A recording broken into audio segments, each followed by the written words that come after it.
Bueno, buenas tardes. Vamos a presentar, tenemos a Sergio Bleda por un lado, a don Rogelio por el otro y Víctor Pucharski por otro. Tres autores que ahora mismo, básicamente, hoy vamos a hablar de la autoedición, con lo cual supongo que vamos a hablar de cómo se autoeditan, en los últimos proyectos que están haciendo y un poco todo eso. Y como decía, hablábamos antes, Sergio, ¿por qué habéis llegado a la autoedición?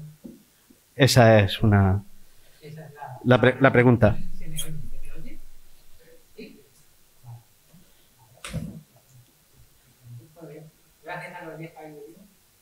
Creo que ya no pueden más, ¿eh? O sea, está así. Fíjate todo lo anulado. Pues, bueno, yo he llegado a la autoedición por una cuestión de supervivencia.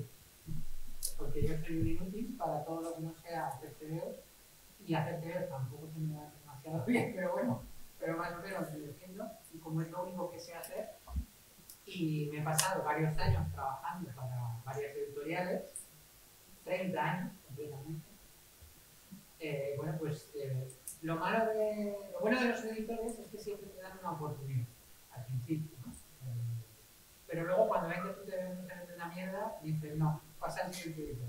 Entonces yo he ido quemando editores en España y en Francia y arruinándolos a todos, hasta que al final ya nadie me ha querido dar trabajo y me ha quedado más remedio que autoeditar. Bueno, ahora quítale el mito romántico y la verdad. No, pues eso, básicamente. Yo me di cuenta hace un par de años de que ya no era un joven autor, que ya no era una joven promesa. Yo tengo 47 años. Entonces, cuando tenía 45, me di cuenta de que no era tan joven y de que no estaba haciendo los cómics que yo quería dibujar. Sí, me estaba ganando la vida haciendo cómics, que es algo que está muy bien, pero bueno, trabajaba para el mercado francés, que es un mercado en el que generalmente te imponen un guionista, y pues igual que el americano o la mayoría de los mercados consolidados, ¿no? que tienen más público, pero tienen muy poca libertad creativa. Y me di cuenta pues, de que ya era hora de coger los personajes que yo había creado hacía años y bueno, poder volver a escribir sus aventuras. Y nada, pues me lancé a la piscina. Nunca me había atrevido con la autoedición. ¿Por qué? Pues porque mientras estás dibujando un TVO tienes que seguir comiendo, tienes que seguir pagando la alquiler. Entonces antes, los que se autoeditaban, como por ejemplo mi héroe personal, que es Jordi Bayarri, que lleva autoeditando desde el minuto cero, él dibujaba en cómics sin tener que pagar, luego se iba a la imprenta, pagaba la imprenta, con la esperanza de luego vender los suficientes TVO como para recuperar la inversión y sacar algo más. Yo no podía permitirme eso, porque yo tengo 2 hijos, entonces no puedo decirle que se esperen un año sin comer hasta que vea si cobro algo, ¿no? Pero bueno, entonces llegó el crowdfunding, y gracias al crowdfunding tú lo que puedes hacer es ofrecer a los lectores una obra, llamarles, decirle, a ver chicos, ¿os interesa que dibuje este TVO? Hacer una campaña de 40 días, me parece que dura, y si consigues el objetivo, si consigues que los mecenas se financien ese cómic antes de que lo dibuje, pues puedes hacerlo, y si no. Y afortunadamente, pues bueno, pues las tres obras que llevo publicadas por mi pequeña editorial han salido bien. El crowdfunding alcanzó el objetivo, y gracias a ese dinero yo he podido sobrevivir durante la realización del cómic, más el coste de la imprenta, más distribución, etc. bueno, en el caso de Pucharski también tú hasta ahora acabas de, hace unos meses, de acabar una campaña también de crowdfunding para lo de Yolén y ha salido adelante el proyecto. Bueno, la empecé hace 2 días, sigue en marcha. Ah, vale. No es que haya acabado, es que la empecé hace 2 días. Sí. Bueno, ¿y qué tal el hecho de también de estarse introducido en el mundo del crowdfunding también? Sí, porque me parecía la mejor opción. Calculando los lectores que yo podía llegar a tener, no sé, me parecía la mejor opción para que me saliese viable, económicamente viable o rentable, el el trabajo que yo iba a hacer. El primer Yolín salió bien, salió muy bien. Ahora el segundo ya ha salido y ya me sale a cuenta trabajar en ese sentido, o sea, me sale a cuenta hacerlo, porque, en fin, es lo que yo buscaba, ¿no? Que me saliese a cuenta, y la verdad es que el crowdfunding a mí me ha funcionado, y más teniendo en cuenta que no voy a tener, más allá de algunas afiches, ¿no? Que van en las recompensas y esto, no voy a tener gastos de imprenta porque Sí, perdón. Hostia.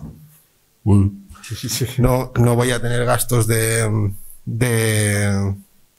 imprenta porque es totalmente en digital. Los 2 cómics, el artbook, todo esto, y pensé, bueno, pues mira, y todo para mí, que era lo que yo buscaba, el todo para mí. Porque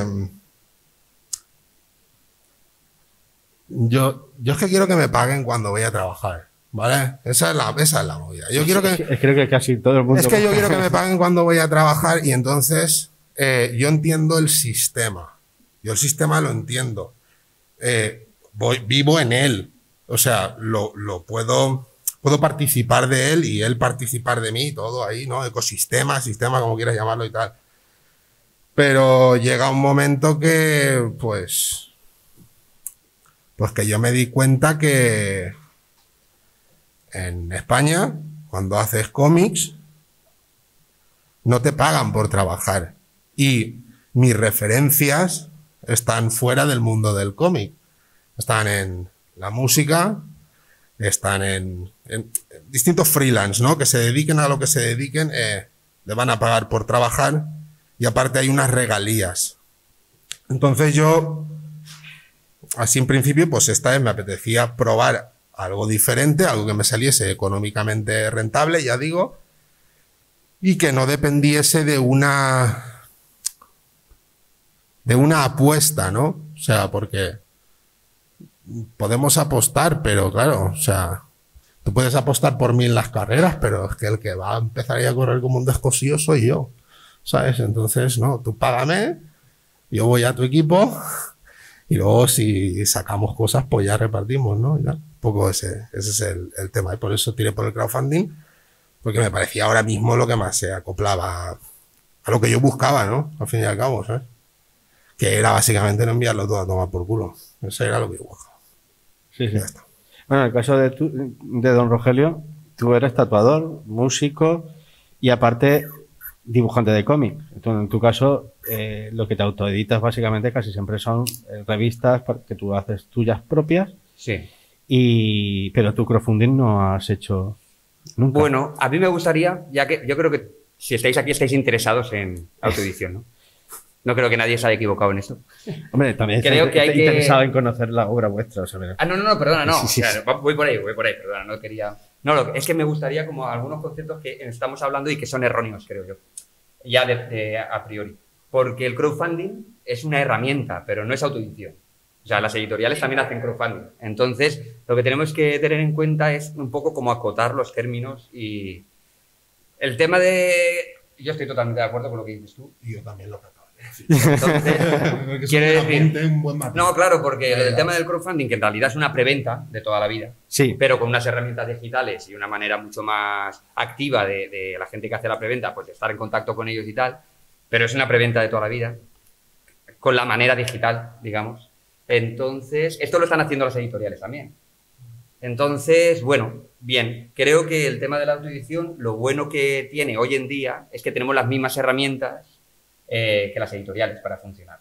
Y una editorial, sin embargo, bueno, divide el trabajo. El trabajo lo haces tú, pero cuando trabajas con una editorial, la editorial, por supuesto, quiere ganar dinero. Y, lo más importante, ya no es trabajar con una editorial, que se queda un tanto por cien parecido similar al que te quedas tú. El que se lleva todo el pastel son las tiendas, que las tiendas de cómics y tal, que todos veneramos, estamos muy contentos y tal, pero ojo, porque son los que se llevan el gran pastel, que es el 30%, y el 20% se lo lleva la distribuidora. O sea, el 50% del precio total se lo está llevando unos intermediarios que a priori lo único que hacen es o mover el cómic o hacer una inversión previa en la imprenta, que tampoco es tanto, en realidad, porque para las copias que se venden hoy en día, que yo creo que una buena tirada son 1000, ¿no? Estaríamos de acuerdo que 1000 copias es lo estándar así en una... no es una inversión muy grande, digamos, ¿no? O puedes tener dinero de una manera... Hay que pedir un crédito para... Entonces, claro, la autoedición lo que hace es quitarte todos estos intermediarios que se van a quedar una gran parte del pastel. Menos el distribuidor, si trabajamos con distribuidor. Que yo creo que es donde está la pelea un poco del autoeditor. Él no solo encargarte de hacer el TV o el guión, bla, bla, bla, no solo el arte, sino luego todo el tema de la gestión, ¿no? La gestión, sí, de la gestión, de moverlo. También el tema prensa, todo esto que lleva mucho tiempo, es muy absorbente y eso es lo que hace el editor y tal. Si tú te autoeditas y trabajas con un distribuidor, también se lleva gran parte del pastel el distribuidor. Es un intermediario más. Entonces, el kit de la cuestión, por si no me estoy expresando bien, es quitarse intermediarios, creo yo. Ese es el kit. Entonces, cuanto menos intermediarios, porque no nos engañemos, sin autores no hay tebeos. O sea, sin autores no hay distribuidores, no hay tenderos, no hay lectores, no hay nada. Sin embargo, sin esos intermediarios, que también tienen que vivir, y ojo, y todo, no estoy yo queriendo quitar el trabajo a nadie, ¿no? Pero quiero decir, toda la industria del cómic, sin el autor, no existe. Autora. Sin lo demás, sí, se podía replantear, se podría reformular, que es lo que está pasando ahora, realmente. Y ya con el tema del cómic digital, que eso es la batalla, ¿no? Ahora que parece que no acaba de arrancar. Claro, el cómic digital, ahí sí que nos quitamos a todos los intermediarios. O sea, ni siquiera hay impresor, no hay distribuidor, no hay... Bueno, lo puede haber, pero... ¿Qué es lo que ha pasado con la música? O sea, en la música de repente ya no se venden discos, sin embargo, a los músicos se nos escucha más que nunca en Spotify. O sea, tienes millones de visitas y tú dices, hostia, increíble. Las regalías de eso son a lo mejor 56 euros al año. Entonces, ojo, porque es todo peligroso. Hasta ahí voler, ¿no? O sea, esa es mi... Y soy positivo, ¿eh? Soy súper entusiasta. Pero bueno, por ahí van los tiros, creo yo. El tema de la autoedición es el control total de la obra que tú has generado. Sí. Te quita muchísimo tiempo, es muchísimo esfuerzo y hay gente que no sabe hacerlo bien, no sabemos hacerlo bien, algunas cosas, ¿no? Y también necesitas mucho tiempo y sobre todo para la distribución. Pero se puede distribuir de una manera alternativa. Por ejemplo, Martín, no sé si conocéis la obra de Martín Loperlán, que es el que lleva Ediciones Valiente. Él tiene un sistema de distribución, no trabaja con distribuidoras, trabaja con unas tiendas muy contadas en el Estado español y luego viaja a festivales de por toda Europa y vende lo suficiente como para mantener pues, una pequeña editorial como puede ser, por ejemplo, yo qué sé, Outsider, que es donde hemos publicado Víctor y yo, por ejemplo, ¿no? Y sin embargo, lo hace de una manera alternativa, quiero decir, lo hace sin trabajar con una distribuidora tradicional, sin tiendas rollo, pues, grandes superficies y todo esto. No, eso si queréis, si os apetece, hablamos de eso también, que es muy interesante. De hecho, hoy en día, ya incluso con propio correo, es decir, si tú tienes una tarjeta de esas especiales para poder enviar, sí. Correo ya te sale hasta rentable para quitarte los distribuidores, es decir, directamente tú mandas el trabajo a casa de una persona hasta la misma puerta. Sí. Y no existe ya ni siquiera la tienda de cómics en ese aspecto. Y los precios que se manejan son baratísimos para lo que luego va a cobrar realmente una tienda de cómics de porcentaje y un distribuidor. Sí. Entonces, hoy en día ya realmente sí que es verdad que se está poniendo bastante fácil para los que ya vais un poco como trabajando para vosotros, es decir, olvidando un poco de la industria que hay alrededor de eso. Pero supongo que eso tiene tanto beneficios como perjuicios, porque beneficios sí que tiene a nivel económico si todo va bien. Pero a nivel de colocación de producto, a nivel de tiendas, entre comillas, eso ahí sí que os puede perjudicar en cierta manera, ¿no? Bueno, todo tiene su parte buena y su parte mala. Está claro que absolutamente no vas a vender tanto como Jeff Smith en Estados Unidos. Porque no estamos en Estados Unidos, el mercado no es tan grande, es un mercado muy pequeño. Aparte de que es un mercado muy pequeño, también es un mercado muy saturado. Hay muchas novedades al mes, es una salvajada. Y de todas esas novedades que salen al mes, solamente un 10-12% está producido en España. O sea, es una industria muy injusta para los creadores. El otro día estuve buscando información sobre el porcentaje de películas españolas y películas extranjeras que se estrenan al año. me fijé en el año 2020, que además es un año muy flojo, y el porcentaje era 40 españoles y 60 extranjeros. Contando todas las americanas, las francesas que vienen, las dos italianas, o sea, salen ganando. Ya quisiéramos nosotros que el 40% de lo que se publica en España estuviera hecho por autores españoles y producido aquí. Laxar no me vale, ¿no? O Carlos Pacheco. Son tebeos maravillosos, pero son tebeos franceses y americanos. Sí, pero también el autor español en general está bastante mal pagado como profesión, es decir, el autor español, sí, el autor español aquí tiene que vivir de otro trabajo para poder producir. Bueno, sí, en muchos casos, pero no es por los editores tan malos. No, si no, estamos hablando de... No, sí. Los pagan un 10% al autor, y eso lo pagan aquí y lo pagan en Francia. La diferencia es que ese 10% sale de la tirada. Entonces, aquí se tiran 1.000 ejemplares o 2.000, en Francia se tiran 15, 20.000 ejemplares. El porcentaje es el mismo. Pero claro, no es lo mismo 10% de 1.000 que de 5.000. Sí, pero... Entonces el problema es que somos un país muy pequeño en el que el mercado está hipersaturado y en el que encima tenemos que competir con un 90% de producción extranjera. Eso es bueno. Eso es bueno, competir con un 90%. Siempre va a ser bueno. Porque te va a obligar a dibujar mejor, a buscar qué quiere la gente, a hacer mejores cómics. Hasta que te corten las venas. No hasta que te corten las venas. O sea, me parece que, bueno, ¿qué más me da el material que editen? Es que has empezado... Pero es que has empezado con eso y es un poco con lo de Jeff Smith y Estados Unidos es más grande y todo el rollo. Si 1.000 personas te leen en España, puedes vivir. Ya está. Da igual la gente que hay en Estados Unidos y los tebeos que se dicen en España. Con 1.000 fanses y de 1.000 fanses, si pasas a 2.000 fanses, a 2.000 lectores, puedes vivir. Ya está. Pero tienes que quitar de en medio todo lo demás. El problema es llegar a estos 1.000 fanses. Que crean una no industria. Ese es el asunto. Como hay una no industria, el sistema, el ecosistema, pues entonces... Oye, planteando desde el planteamiento, o sea, partiendo del planteamiento de que la gente no lee en general, es decir, como mucho, ni siquiera los prospectos del medicamento luego se quejan, o sea, es decir, no leen nada. Y claro, tú sacas un cómic y ya de por sí es una cosa menospreciada desde inicio. Bueno, es verdad que está cambiando eso, pero de inicio, yo me acuerdo que yo estaba trabajando en un instituto y me dediqué a coger todos los cómics que yo pensaba que podían haber marcado un hito y a llenar la biblioteca de TVOs, yendo, claro, a lo más barato, porque me daban, creo que 100 euros para llenar una biblioteca de TVOs. Y me puedo pegar con un canto de los dientes. Y cuando ya lo llené, todo ilusionado, había llevado Watchmen, había llevado Vendetta, había llevado autores españoles, había llevado de todo. Y me dicen, lleva a los alumnos para que vean los TVOs. Y llevo a los alumnos y miraban así como diciendo, ¿y para esta mierda nos trae? Y eran de arte. Es decir, estoy hablando de los alumnos que supuestamente en un futuro, y todos leían manga. O sea, que partiendo de ahí... Te iba a preguntar, ¿llevaste manga? Sí, también. Llevé también manga. Pero no te creas que era el manga que a ellos les gustaba. O sea, si no es un manga de esos extraños, raros, sordidos, no les mola.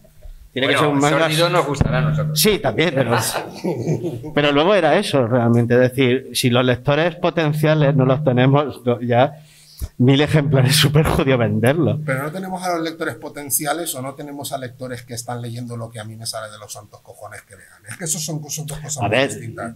Porque si la gente está leyendo One Piece es porque le gusta One Piece. Y a lo mejor hay cómics que no se venden, y lo digo hasta por los míos, hay cómics que no se venden tanto. Porque estamos haciendo mierdas a lo mejor que no le interesan a nadie. Hasta que consigues a 1.000 o 2.000 personas que sí que les interesa tu mierda. Ahí está el tema. No es que la gente no lee, la gente lee muchísimo. Por eso me refiero que al final realmente... El enésimo cómic de la puta guerra civil a los chavales no les va a interesar y quieren leerse... Oye, pero se venden más de guerra civil de españoles que... Porque lo van a comprar para los colegios y se lo mandan en los putos colegios, pero se lo leen igual que 100 años de soledad, que quieren limpiarse luego el culo con él, como quería limpiármelo yo. Ya está. Es así. Esa es la gente real. Y luego está el mundo del cómic hablando de cosas del mundo del cómic que no hablan con gente normal que vota a Vox, ¿sabes? O sea, que es la gente normal con la que te haces el cortado, ¿sabes? Pero no estamos ahí, no, la gente sí que leen, tío. O sea, sí que leen y la respuesta está ahí, pero... Bueno, es verdad que igual que lo que decía Sergio, que ahí sí que creo que tiene toda la razón con lo del... independientemente de lo que yo pienso o no, tiene toda la razón, creo yo, desde mi punto de vista, con lo de que, claro, todo es superhéroes y todo el rollo. Pero claro, ¿hasta qué punto importa que como queda tantos superhéroes? Si el superhéroe es para el señor medio, ¿sabes? Es para el señor Marvel, señor Forum, aquí, leyendo aquí mi revisión, mi revisión aquí con material de Archie, no sé qué, ¿sabes? De Forum, ¿sabes? Vale, ¿y qué? Si no le gustan mis cómics, o sea, es que ni nos cruzamos. No vamos a cruzar en la puta vida. Entonces, también por lo que hacían ellos, ¿no? Intentar situar las cosas cada uno en un sitio y no coger una actitud y ¡pumba! Y tirarla ahí encima de todo. Aquí con cuidado, ya lo decía ¿no? Antes. No matizar las cosas y tal. Ya está. Bueno, de todas formas, exactamente el crowdfunding lo que está descubriendo es que hay un mercado de esos 1000 fans que te van a comprar el TVO. Es decir, es una cosa que se está descubriendo, porque antes no los veías en el mercado de distribuidor y tienda. Pero ahora sí que estás descubriendo que existe incluso el mercado de ir a eventos como este, poner tu tenderete y te compran. Con lo cual descubres que también hay gente que está deseando ir a esas tenderetes a comprar ese producto que de otra manera las editoriales no vendían. En el caso, sí, por ejemplo, tú tienes un tipo de revista, lo que se dicen procines, y el procine, tú estás vendiendo procines y tú en el caso tuyo has visto cómo funciona. Sí. A ver, yo creo que también por ir focalizando cosas y no desvariando. Ponme orden. Yo sé que me habéis llamado para este hombre ponerlo en orden. Exacto, ese tiene. Vamos para allá, venga. Antes, adelante, vamos para allá. Como hay confianza, tú lo haces así, ¿sabes? Matas las madres y ya está. Es que estas cosas siempre salen, ¿no? Porque son las problemáticas. Pero sí que es verdad que creo que para un debate así es interesante cómo focalizar y centrarnos en cosas, pero que vienen de ahí, ¿no? Y yo creo que el problema principal en la autoedición y también en el mercado editorial es la visibilidad, que también está resobado y da mucha actividad. Cuando hay mucha producción y cuando hay tal, ¿qué pasa con las editoriales? Las editoriales tienen una forma de funcionar que es totalmente suicida, si queréis llamarlo así, que es que para tener visibilidad, esto es el mercado y esto funciona así, esto es el mercado amigo, ¿no? Como dice este. El sistema. Para tener visibilidad tú tienes que sacar una novedad al mes. ¿Por qué tu novedad solo dura un mes?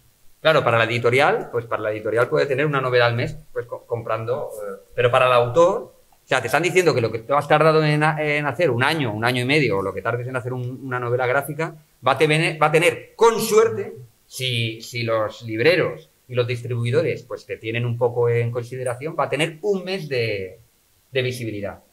A no ser que seas un grandes ventas o que te toque la campana, ¿no? Entonces, claro, tú estás jugando con un año de trabajo, y eso lo sabemos todos, en una editorial, lo que vendes en un mes es lo que vas a vender. El porcentaje más o menos que va, un par de meses es lo que... Luego se rasca un poquito más, pero eso es lo que hay, ¿no? Claro, con una autoedición, el cariño y la largaria, digamos, que le estás dando tú a tu publicación no es de un mes. ¿Por qué? Porque la distribución, la visibilidad que tú estás haciendo no es la que está funcionando con las editoriales, librerías, grandes superficies. Es otra, y es la que tú te estás montando. Y es a través de redes sociales, a través de ferias, a través de como quieras. Pero es una visibilidad diferente y es una forma de funcionar diferente. Porque es uno de los grandes problemas que tenemos, la visibilidad. En todos los conceptos, ¿no? De creativos y artísticos. Es que ahora mismo es muy fácil hacerte ver, y al ser tan fácil, hay tantísima oferta que es muy difícil hacerte ver. Y entonces ahí está. Tienes es que siempre lo mejor de algo es lo peor. Sale alguien por ahí por Instagram que dibuja todo bien y dices, puta, otro pez en la pecera. No, y luego, otra cosa que quería decir, que a ver, que se me ha... No. El tema de, por ejemplo, lo que decías del cine, ¿no? El cine, que hay un 40%... Bueno, el cine está... Y eso que en España no es como en Francia, pero está súper protegido. Está muy subvencionado y tal. Los autores de cómic, en general, los creadores, no tenemos ni siquiera un estatuto propio como en el resto de Europa. No, tampoco te dejan, porque cuando se han intentado hacer alguna vez de estas cosas, se han peleado todos para al final... Sí, ahora está en proyecto de ley. O sea, hay un estatuto del artista que está en proyecto de ley y tiene que salir.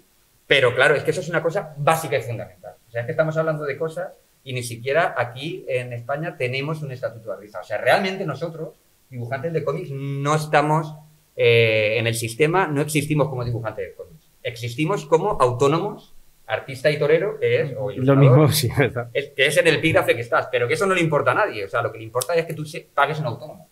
Si tú no pagas un autónomo, tú no eres nada. Y el autónomo da igual de lo que sea, porque mientras pagues, no sé si me explico. O sea, si habéis sido autónomos y os habéis dado de baja y te has ido al INEM a matricularte y tal, o a matricularte, como se llame, a inscribirte, la gente de allí tú le dices, no, llevo tantos años de autónomo, ahora me voy de baja, estoy tal. ¿Y tú qué eres? No, yo soy dibujante de cómics. Vale, ¿y qué te pongo aquí? Porque no existe o sea, en el sistema no existimos. Y dibujante de cómics, ni escritores, ni nada, ¿no? Entonces ya partiendo de eso, claro, estamos pidiendo peras al olmo. O sea, ¿cómo vamos a pedir que se tenga en consideración el cómic o la creación en general si ni siquiera existimos dentro del sistema como creadores? O sea, como una profesión, ¿no? Ala, por si no había suficientes melones abiertos. Y tía, te estaba viendo que Dejo estabas ese. yendo ahora tú por Dejo ahí, ese. Yolanda. Bueno, pero es por el tema. Entonces la autoedición... Bueno, no, lo que... El tema de la autoedición lo que tiene es eso, ¿no? El que tú te lo vas a hacer todo. Y entonces se están planteando, si tienes un poco de... Si eres observador y miras a otra gente a que se autoedita y cómo funciona, se están planteando un montón de formas diferentes, alternativas y paralelas a la industria del cómic convencional, que, como muy bien has comentado antes, funciona de una manera del siglo XIX. O sea, un tanto por cien de lo que tú tiras. Claro, Pulgarcito se tiraban 200 millones. ¿Por qué? Porque... Y entonces los dibujantes de cómics, pues muy bien. Ahora se tiran 1000 unidades. Y entonces, claro, el 10% de 1000 unidades es una putada. Por las que no se te paga, que es lo que insisto yo. Sí, bueno, se te paga pues el 10%. No, se te pagan regalías, pero no el trabajo. Eso es algo que es otro tema. Bueno, o sea, eso es parte de todo este tema. Sí. Es un poco... es una apuesta del editor, pero tú participas de esa apuesta también. O sea, evidentemente, o sea, eso es a lo que me refería con lo del sistema. Tú Sí, sí. participas. Tú El sabes a lo que editor vas. apuesta su dinero, tú apuestas tu vida. Sí, o sea, es una apuesta. Por eso digo, cada uno ya que lo ponga como quiere y tal, pero sí es una apuesta y tal. No es... Eres compositor de música, hazme la banda sonora de esta película, te pagamos tu caché, ¿de acuerdo? Y luego verás un 1,03% de todos los beneficios en salas de cine de todo el mundo y de todos los CDs que vendamos con la banda sonora y tal. Hans Zimmer va a trabajar, le pagan su cheque y luego de toda la recaudación de Dune, Hans Zimmer, Scarlett Johansson, y os pongo nombres de esos para que veas ahí, y luego de lo que recaude eso tienen por contrato un X%, X tanto por ciento, y ya está. Que, en fin, yo entiendo que en otros países, con esas, o aquí incluso con lo de las tiradas, bueno, pero ahí pagan por página y luego no había regalías. No obstante, con tiradas grandes yo entiendo que tiran ahí no sé cuántos mil y a ti te dan, toma, para todo el año. En Francia, ¿no? Toma, pagamos según la tirada, toma para todo el año y tal. Pero, bueno, yo insisto en eso. O sea, ya Pero creo que... de por qué autoediciones, pues ese es el porqué. De todas formas, también hay que ver, junto con todo esto, que la autoedición también se utiliza para hacer tú un proyecto que normalmente o habitualmente tampoco quieren la editorial saber nada. Es decir, que, por ejemplo, hay cosas que las editoriales no quieren apostar. Por lo que tú has dicho antes. Es decir, que el mercado dice, quiero que me dibujes este año TVOs de Snoopy, porque se lleva. Y tú dices, no, es que quiero dibujar TVOs de Garfield. No, tiene que ser de Snoopy porque Garfield es una mierda, no me gusta. No, eso es muy curioso porque mientras voy a decirlo así, ¿no? Este ejemplo que acabas de poner es, mientras el lector demostrado va hacia allí, el criterio editorial va hacia allí. Eso es lo que yo personalmente nunca... Justo ahora que has dicho esto de... También hay cosas que las editoriales no publicarían, no sé qué y tal, pero vaya, yo es lo que veo. Yo veo a la gente leyendo One Punch Man, ¿no? Y... A ver qué dice One Punch Man. No, yo veo a la gente leyendo One Punch Man y la tónica en la búsqueda editorial de lo que acabas de comentar es... ¿Qué me traes aquí esto de One Kickman? ¿Sabes? Esto no me tal. No sé si, con respecto a eso es lo único que tengo que decir. No sé si vosotros queréis comentar. Bueno, en el caso tuyo, Sergio, con la autopublicación te ha venido en el sentido de que tú has podido continuar con algo que tú querías hacer. Es decir, que era algo que editorialmente sí que se había vendido, sí que había estado publicado en muchísimos sitios, pero no había como una nueva apuesta por ese tipo de trabajos, ¿no? No, porque mi serie, que es la del baile del vampiro, que salió a finales de los 90 en la línea Laberinto del Planeta, pues en principio el Planeta lo que hizo fue una apuesta en autores, vamos a decir, jóvenes por aquel entonces, y la idea era de continuidad. O sea, lo que se llegó a plantear era que las series que mejor funcionaban, que eran la mía, la de Fonteriz y Rafa Marín, Iberia Inc., y creo que Desafío, y bueno, algún manga que había y tal, eran que se convirtieran en series regular.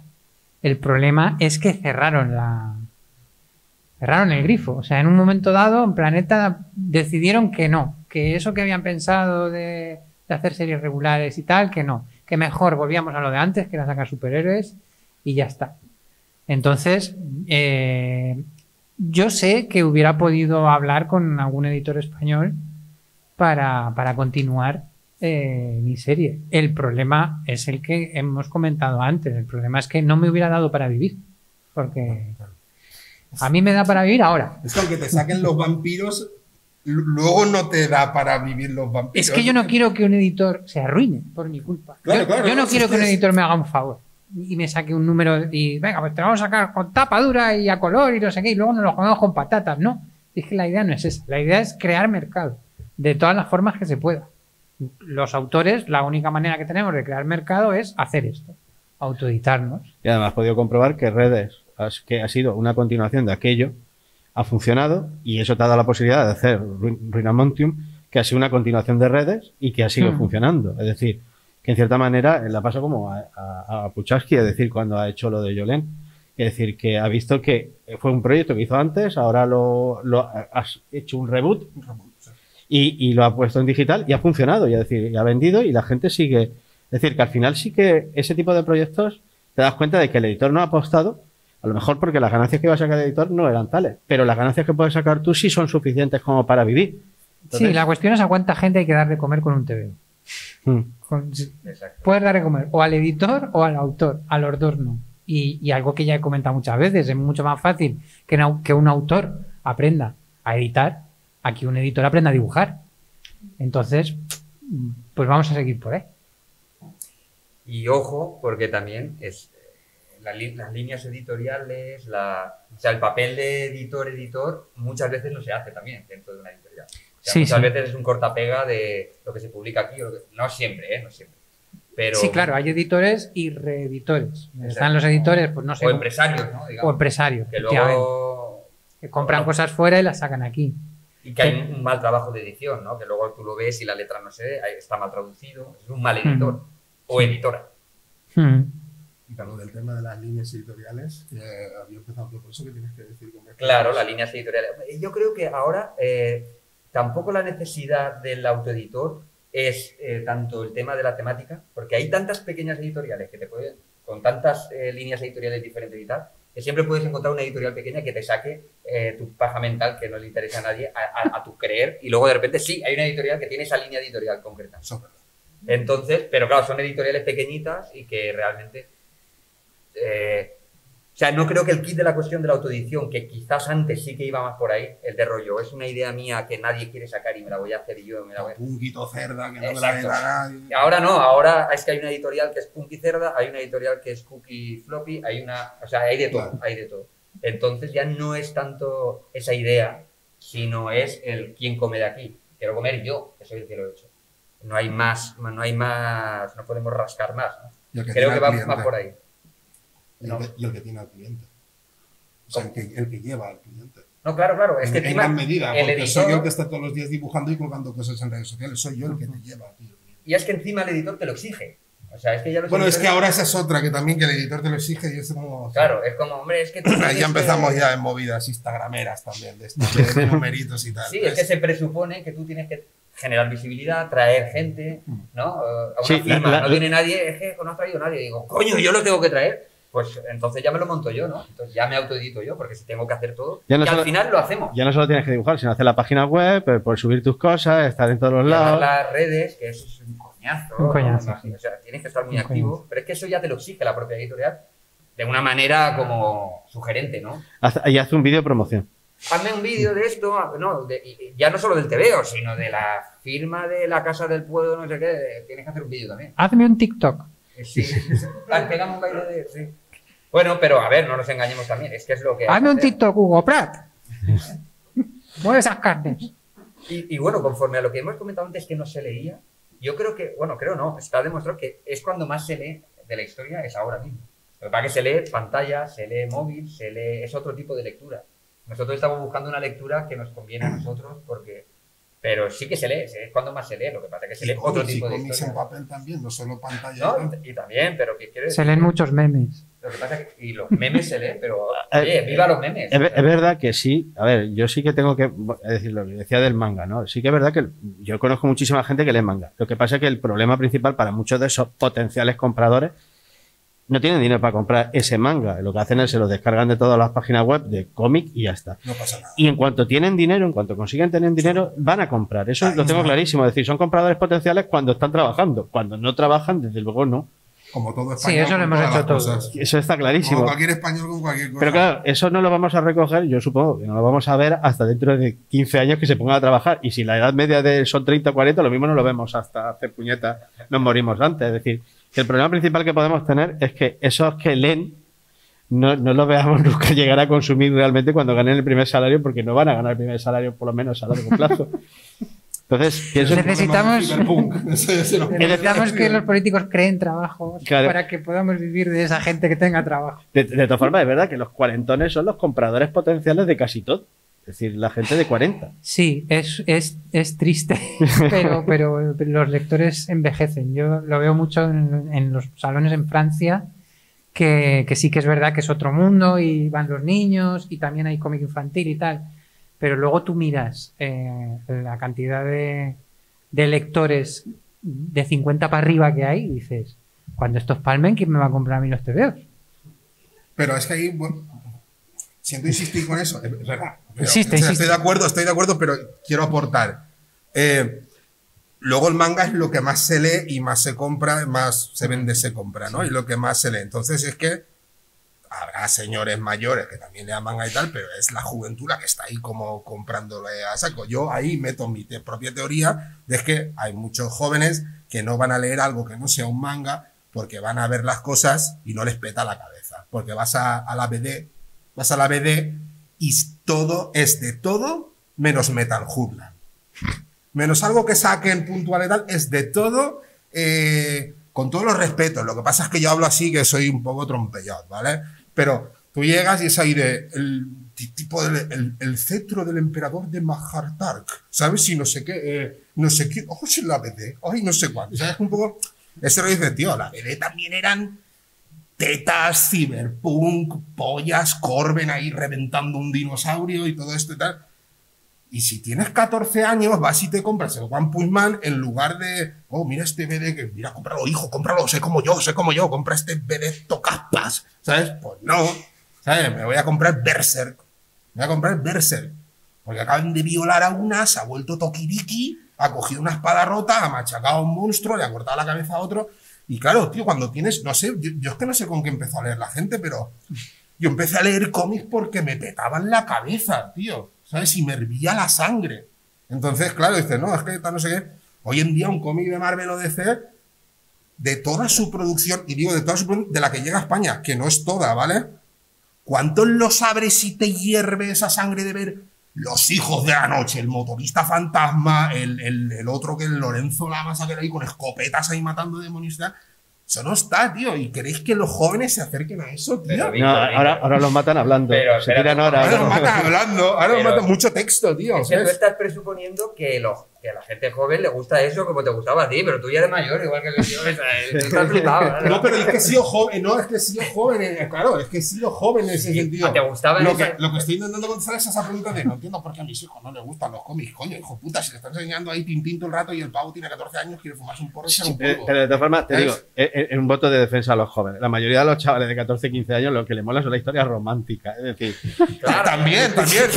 También, que el La- Bond la de- Love, eso, la revienta. Pero es que los jóvenes ya no fuman porro. Es que tú estás desfasado, tío. Los jóvenes beben Monster, tío, y hacen TikTok, tío. Pero eso lo hacen aquí en Valencia, señor de la superciudad, ¿sabes? Yo estoy hablando de los jóvenes de donde yo puto vivo, ¿sabes? Donde todavía no hemos perdido el puto juicio, ¿sabes? Yo voy a ser un poco... voy a poner sobre la mesa quizá una cosa que no es muy popular, pero que yo creo que es así. Y que debe de quedar claro. Vamos. Cuando hablamos de cómic y hablamos de industria, creo que sobra una palabra ahí. O sea, la industria en el cómic en España no existe. En España, no existe. No existe. Está claro. Entonces, Salvo- pero no pasa nada. No pasa nada porque el cómic es cultura. Y como cultura va a quedar un reducto que es donde nos hemos quedado ya. O sea, no estoy hablando en futuro. Estoy haciendo una visión de lo que está pasando hoy en día. Y no pasa nada. Lo que pasa es que tiene que estar protegido de alguna manera. Como pasa con el teatro alternativo, como pasa y pasará con el cine, pero la danza, el teatro, que no es Lina Morgan, o sea, el teatro, existe una ramificación de arte contemporáneo, o sea, de teatro contemporáneo, de danza, o sea, que se experimenta. Todo eso, por supuesto, no viven de las ventas, no viven de las taquillas.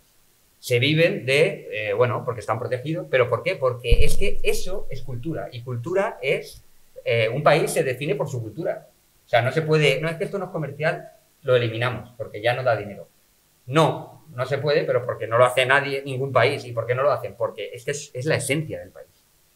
Y aquí hay determinadas artes que están protegidas por el Estado, porque se entienden que no son comerciales, o sea, no van a vender mucho, pero se entiende que son necesarias. A nadie se le ocurre ventilar el teatro porque no interesa. No, hay un montón de salas pequeñas en todas las ciudades, hay un circuito y tal. Lo mismo pasa con la música. Bueno, la música un poco más polémico, ¿vale? Pero también ciertas ramas de la música están protegidas, hay otras que tal, bueno. El cómic no. El cómic no, porque está este rollo, este vacío, ¿no? Como que no se considera que es un lastre, ¿no? Porque en realidad ya está, pero no, y nos tenemos que ver ahí, o sea, tenemos que ver que nosotros somos un reducto, nosotros somos una sala pequeñita de teatro alternativo de una capital de provincia. No podemos querer ser Google del entretenimiento, porque el cómic no es eso, y nos tenemos que situar ahí, creo yo. Esa es la lectura que tenemos que hacer con el cómic, para bien y para mal. Entonces, hablar de industria, de lectores, es que no los ha habido. O sea, los hubo en los años 20 o 30, pero ya está, creo yo. Es mi punto de vista, ¿eh? Entonces, cada vez, no es que vaya a haber menos, es que va a haber lo que va a haber. Y va a haber gente muy entusiasta, van a haber lectores, pero no va a haber una industria. Entonces, los dibujantes de cómics, por desgracia, lo vamos a hacer por pasión, pero no por profesión. A no ser que sean, bueno, pues seas un profesional y hagas pues, lo que te pida una gran editorial. De las pocas que quedan y de las pocas que hay. Entonces, ese es mi punto de vista. Y ahí es donde entra la autoedición, ¿no? Porque la autoedición se está moviendo ahí, en pequeños espacios, público pequeño, pero gestionando todo. Lo bueno de la autoedición es que está dando de comer, que era lo que la industria no está dando de comer, la no existente industria. Pero porque te lo quedas tú todo, solo comes tú, no come un montón de gente, pero es que es imposible que coma ahí. Entonces, ese es mi punto de vista como pseudo romántico, como de joven, realmente joven. Es que es lo que porque es lo que eres, no como yo, quiero decir. O sea, he venido con sombrero, ¿sabes? O sea, pues, sin grandes dudas. No, pero soy un es que, señor claro, mayor que ni siquiera digo en esta ciudad. nosotros como que siempre nos ¿sabes? Nos proyectamos en lo que... Pero es que, claro, todo cambia y no nos damos ni cuenta. Entonces, yo creo que buscar esto, bueno, ya lo he dicho. Lo que quería decir ya lo he dicho. Tienes toda la razón. Entonces, ese es el tal. No sé si... A mí siempre que doy una charla y tal, me gusta como preguntas y eso, ¿no? Es como más dinámico, ¿no? Ellas pueden preguntar cuando queréis preguntar algo. ¿Tú qué Claro, tienes algo más, la servilleta? No. Sí, puede. Bueno, me gustaría leer una cita de alguien, de algo que alguien ha dicho recientemente en redes sociales, a ver qué opináis. Uy. Pero y lo traes en una libreta, ¿eh? No lo lees del móvil. Ya veo ironía ahí. Ya veo ironía. Hay que adivinar quién lo ha dicho. Vale. Lo dice en el título de la peli, en la peli. Exacto, Lo ha exacto. dicho, Sí, lo ha sí, dicho el sí. título. Me gustaría escuchar vuestra opinión al respecto. Ok. Dice así: creo que el cómic es el medio narrativo más libre que hay en España. Ya sé quién lo ha dicho. Paradójicamente,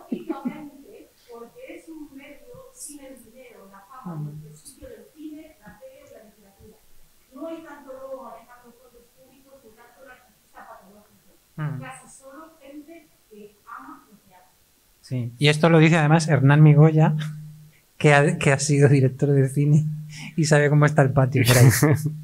Sí, yo estoy completamente de acuerdo. Volar bajo tiene una ventaja y es que los radares no te detectan. Entonces puede ser mucho más cafre que si haces una película, puede ser mucho más bruto, puede ser mucho más libre, puedes decir muchísimas cosas precisamente por eso.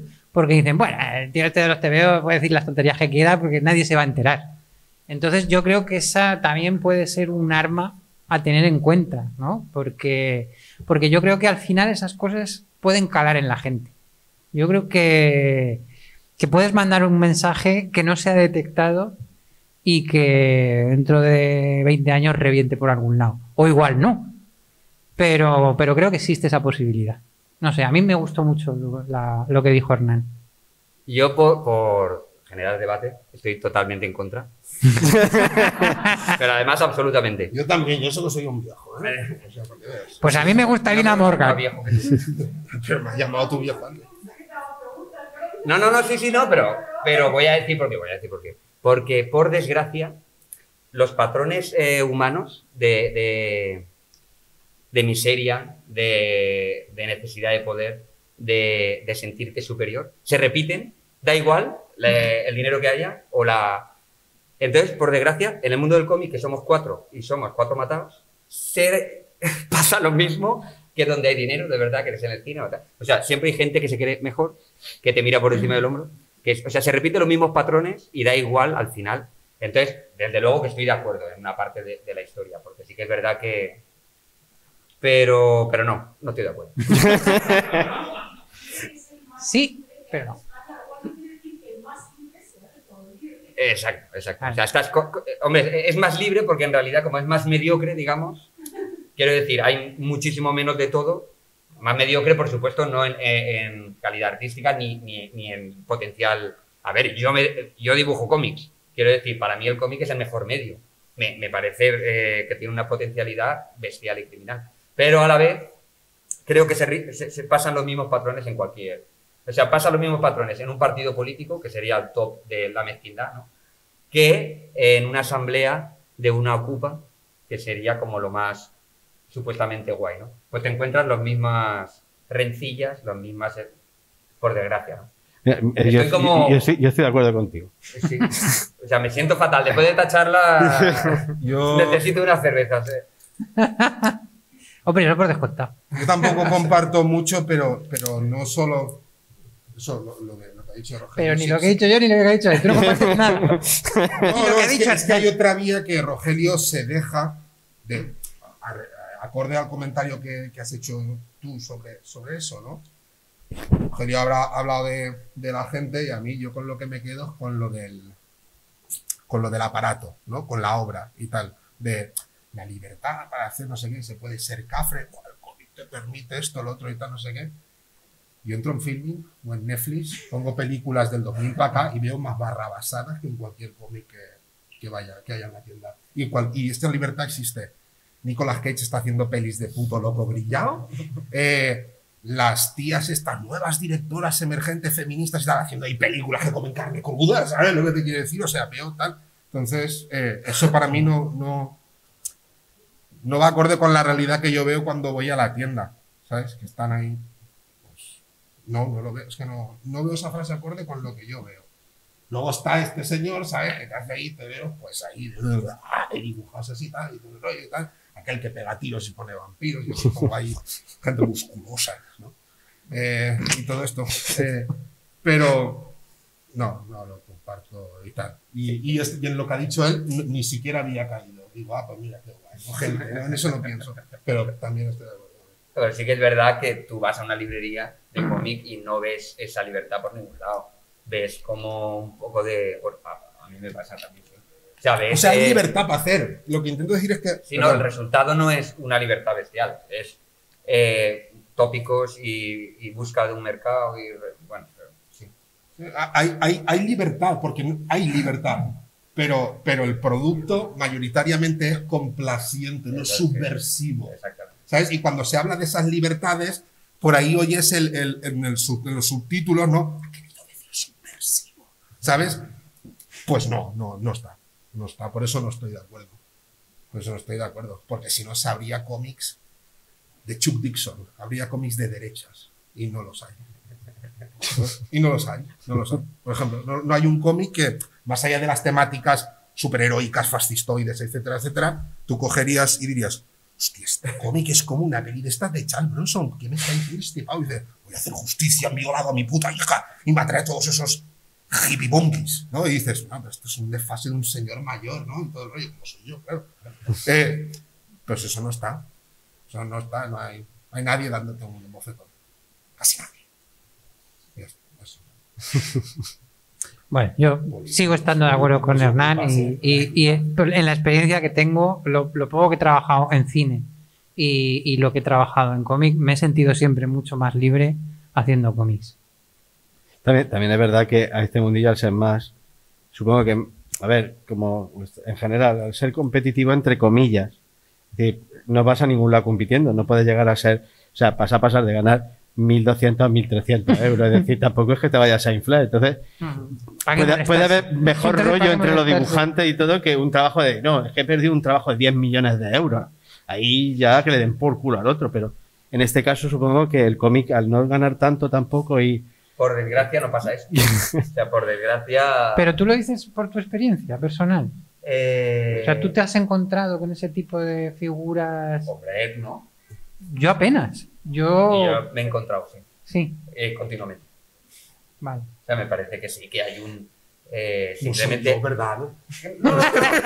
No, yo tengo una terapeuta fantástica y yo no tengo odio, ¿sabes? O sea, yo estoy súper relajado. Pero yo veo cómo se trata a la gente. O sea, no digo experiencias personales, ¿eh? O sea, no es que me hayan tratado mal a mí. Yo veo cómo se trata a la gente. Sí. Veo y por supuesto veo los patrones, los mismos patrones que en cualquier otro gremio. Ya. O sea, ni mejor ni peor, veo lo mismo. Estoy totalmente de acuerdo. Como sería, estamos de psicólogo. Exacto. Tú entras ahí al Facebook y dices, estamos de psicólogo, tío. Para ir. Es para ir y no para ir. Que está relacionado con eso, en realidad. Está relacionado con todo eso. No sé qué Sí. Eso del partido político y el ocupa y todo el rollo. Sí. Los patrones son los mismos, por desgracia, creo. De todas formas, volvemos a lo mismo, es decir, la autogestión de tus propios cómics al final, entre comillas, va evitando precisamente eso. Es decir, si el problema principal para los trabajos del mundo del cómic es hay tanta competitividad y realmente hay gente que está intentando meterse en una editorial y dejándote de aparte, al final lo que te está demostrando un poco la autopublicación es precisamente pues, que te den por culo, tú te metes en la editorial y yo me hago mi financiación. Sí. Y al final tienes la misma opción, es decir, en cierta manera es un poco la autogestión de uno mismo de tus proyectos tiene algo positivo en ese aspecto. Bueno, por supuestísimo. O sea, la autoedición, yo creo que a pesar de todo lo negativo que estamos hablando, porque siempre pasa lo mismo, pero yo creo que la autoedición es como el camino, ¿no? Yo también. O sea, eso es súper reconfortante y ya no solo económicamente, porque ahora estamos hablando mucho de lo económico, ¿no? Ya tenemos el titular. La autoedición es el camino. La autoedición es el camino y además es interesante ver Hashtag la cómo autoedición es el camino. mucha gente que empezó autoeditándose, se mete en editoriales y luego sigue autoeditando. O sea, es una movida porque antes sí que se tenía el rollo como de la segunda división, ¿no? Tú te autoeditas y luego llegas a la editorial y ya está, ya has ganado. No, ahora no. Ahora es transversal totalmente y eso quiere decir que es el camino, Es evidentemente. que cuando ves lo que hay, Exacto. tú haces ese recorrido mental de ahí, bueno, el sótano de Filadelfia, tal. Y luego, claro, vas ahí con editorial y te crees que ya el Super Rocky 4, ¿vale? Y luego dices, hostia, hay gente que lo piensa, ¿no? Que dirá, bueno, voy a volver a autoeditarme, sería como dar un paso atrás. No, es que precisamente volver a autoeditarte es hacer, salvando las distancias, la burra, voy a decir, es hacerte ahí McFarlane Toys, ¿sabes? Que es el rollo de, yo me voy a mi Image, ¿sabes? O sea, ¿qué me están contando? Yo me voy a mi Image y... A ver, es que editar en una editorial lo que te da es mucha información y te da saber cómo se funciona, porque desde fuera siempre, pero cuando estás dentro dices, ah, coño, esto era así, ya me lo hago yo, me quito estas cosas, ¿no? Que ojo, a ver, que yo edito con Outsider, que es un amor de tío. Y yo he editado... O sea, que, a ver, que parece que como estemos... pero bueno, simplemente es conocimiento, es saber lo que hay. Cuando editas con alguien, es información. Pero por la eso información creo que hay que darla. Justamente por eso últimamente, en la medida de lo posible, ¿no? Cuando hablamos de estas cuestiones, o sea, de estas cuestiones, o yo voy a hablar de estas cuestiones, intento evitar el tema de el editor esto, el editor lo otro y el editor aquello. Y me mola más el rollo este de, pues, el sistema que hay, ¿no? Porque tampoco es como es una industria, el sistema o el ecosistema que hay, porque... Y tú ya participas de él o no en las medidas que tal, y vuelves para atrás, vas para adelante, para el lado, todo el rollo. Pero Ata es muy buen editor y Ata, no solo Ata, nadie más puede dar más. Es que es así, es que ese es el tema. Es lo que ya al principio he hablado de lo del sistema o ecosistema y tal. Es que es el que hay, es que no hay más. Es que no se puede hacer más magia. Exacto. No se puede O hacer sea, los más. porcentajes son los que hay, es lo que hemos hablado. Ya está. Y las Es- ventas y los señores que vienen a comprar. Y entonces, pues de ahí cada uno que saque su conclusión. ¿Alguna pregunta más? Bueno, Venga, pues... va, hombre, que esa ha sido buenísima. Ay. ¿Habéis sido mecenas de proyectos entre vosotros? Es decir, Yo no. Yo no. Yo he sido mecenas. Yo no, yo de hecho robé esos cómics. Básicamente, o sea, yo pasé por el stand, perdón, yo pasé por el stand de Outsider y sí sé sus TVOs. No, yo tengo TVOs suyos, pero no ha sido por mecenazgo. Ha sido porque los he comprado en la librería.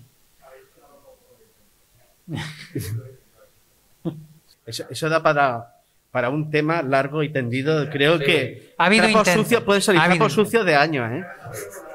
¿Eh? Los, Ha habido los intentos. mandalorianos caminan solos, loco. Bueno, Ha habido intentos y de hecho yo fui uno de los fundadores de la Asociación de Autores de Cómic, fui su presidente y salí de allí espantado. De autores de cómic de España. Salí espantado. bueno, O sea, ahí sí que creo que esa sí que es una batalla perdida, precisamente porque es que no trabajamos para España. Pero ¿cuál es la raíz del problema de que la asociación, o sea, la cooperación de autores, No sé si es una cuestión de egos, no sé si es una Pero cuestión la cooperativa, ¿qué de intención tendría de...? aunar esfuerzos? Sí. Pero es que esas barreras no se pueden saltar. Si, o sea, el sistema es el sistema. os voy a... Una manera de presión, ¿no? De Tú hablas presión del para- jueves. Lo más importante Por aquí es que ejemplo, con la el jueves cuando autorización se funda. sacas dinero y el dinero nos encanta. Y por primera vez estamos sacando dinero, yo por lo menos hablo por mí, un dinero en el que mi trabajo está pagado. El resto de cuestiones, el sistema no se va a activar y la gente no va a ir al psicólogo. O sea, las cosas son como son y así es como van a ser. Y hasta aquí os dejo. Que viene ahora... Eso viene daría para otro debate. para otro debate. Bueno, un aplauso para ellos.